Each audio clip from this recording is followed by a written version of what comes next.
Hey everyone, it's Moolah Please with my video on safe trio loot routes. So to begin with, the first route will be mainly focusing on this area highlighted within the circle. This gives you the opportunity to pick up ballers, and I'd recommend this route for anyone who wants to avoid early game fights. Obviously it won't happen every game, but I believe that you'll be pretty uncontested at least like 8 out of 10 or 9 out of 10 times.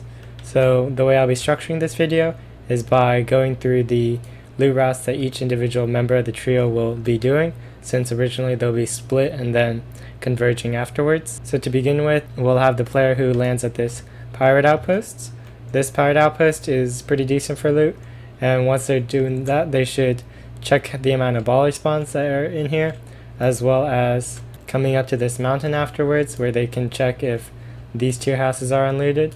If it is unlooted, I'd recommend farming the metal as well as grabbing the chests, but make sure you do it quickly since you don't want to spend too long farming, otherwise the team haunted might shoot your ball and just try to gang up on you. Once you're done with that, you should come over here where you'll be farming the majority of your wood in the form of pallets that are spawned over within here, as well as here and in another spot over here. And then make sure to get the chest over here and hitting these rocks since they're pretty efficient. You also want to be making sure to eat as many of the mushroom spawns as you can around here so that you have some reserve shield you can fall back on. Once you farmed an adequate amount of brick out of this place, you want to come over here where you'll farm metal off of this hut. You want to do this before you go up to this sky platform since it's a little bit more vulnerable. So if teams push you, you want to obviously be in the sky platform as opposed to here on the ground.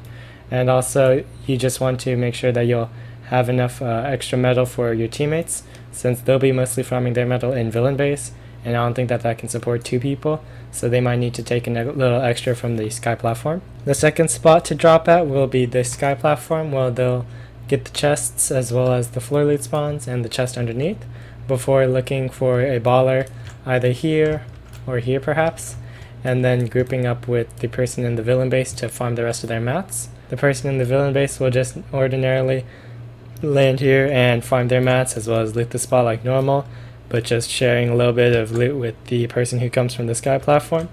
Once that's completed, you guys all want to pretty much converge on this area where you guys can have the people who land at villain base and the sky platform max out their wood in the form of the wood pallets as well as the trees, and then also just picking up extra loot you can find, such as this chest or the chest here and the chest underneath. And that pretty much wraps up this loot route. I think that this is pretty safe and it gives the advantage of ballers. You're less spread out than in the second spot. You can also get free tags from people in Snobby if you are in the villain base, since you have a pretty good way to overlook the entire area, as well as the fact that they can't really push you much or shoot back too easily because their angles aren't that great. And you also have mushrooms and can check if haunted isn't even contested based on certain bus routes. The next loot route is mostly contained within this circle as well. It pretty much sends one person to this ice cream truck area where they'll then go into this spot where they can get, I believe, 5 chests and farm some pretty efficient wood, although I don't believe that you should spend too long farming wood. You should try to prioritize your time farming this metal instead, and this will be close to a player who lands at the sky platform. This player will then rotate into the bridge area where they can also loot, but they should try to farm as much metal as they can first, as well as just keep a watchful eye for this player from people who might be wanting to rotate from the gas station.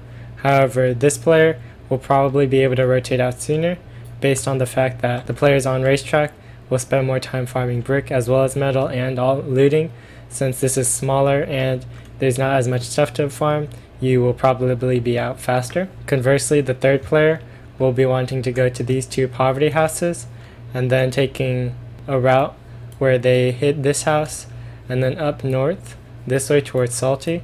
They can thus check for free tags on Salty if there are people fighting, or if it's even taken at all, and then they can move towards this side where they'll potentially get 2 floor loot spawns underneath and 1 ammo chest spawn, or 2 ammo chest spawns, 1 in the roof. Afterwards, I'd recommend going to this house that has 1 chest spawn and then this pallet area to max out your wood.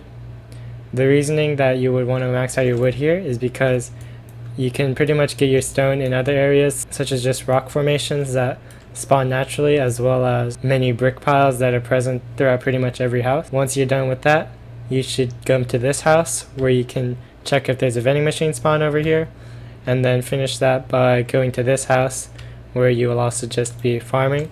And then if you need some extra materials such as rocks, this area in general just has a lot that you can pretty much safely farm.